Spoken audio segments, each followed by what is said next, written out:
stress this point sufficiently, for the truth is that their collection departments constitute the very finest sort of training on decision, promptness, action, and the habit of finishing that which one begins. I learned this from experience more than 25 years ago. I enrolled for a home study course in advertising. After completing 8 or 10 lessons, I stopped studying, but the school did not stop sending me bills.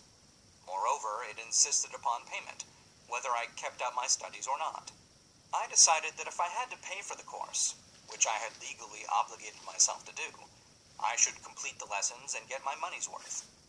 I felt at the time that the collection system of the school was somewhat too well organized, but I learned later in life that it was a valuable part of my training for which no charge had been made. Being forced to pay, I went ahead and completed the course. Later in life, I discovered that the efficient collection system of that school had been worth much in the form of money earned, because of the training in advertising I had so reluctantly taken. We have in this country what is said to be the greatest public school system in the world. We have invested fabulous sums for fine buildings. We have provided convenient transportation for children living in the rural districts, so they may attend the best schools. But there is one astounding weakness to this marvelous system.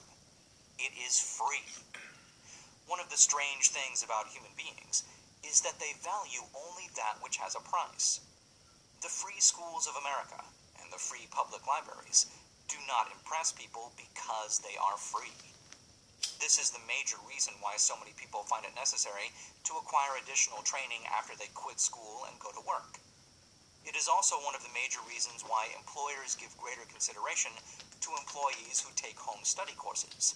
They have learned from experience that any person who has the ambition to give up a part of his spare time to studying at home has in him those qualities which make for leadership.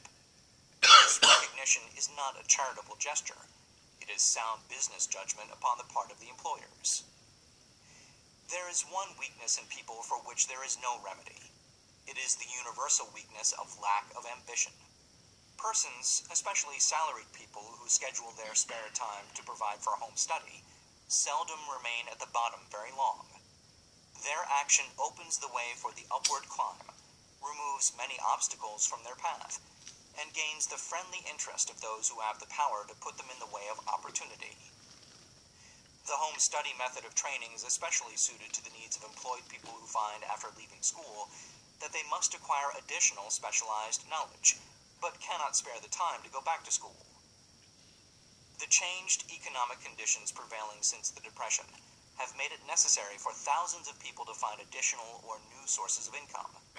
For the majority of these, the solution to their problem may be found only by acquiring specialized knowledge.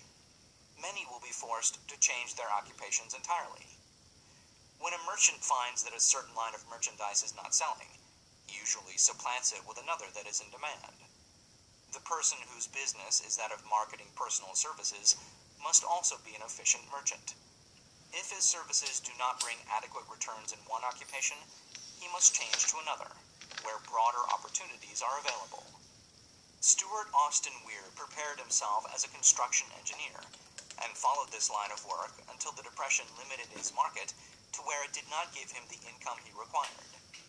He took inventory of himself, decided to change his profession to law, went back to school, and took special courses by which he prepared himself as a corporation lawyer.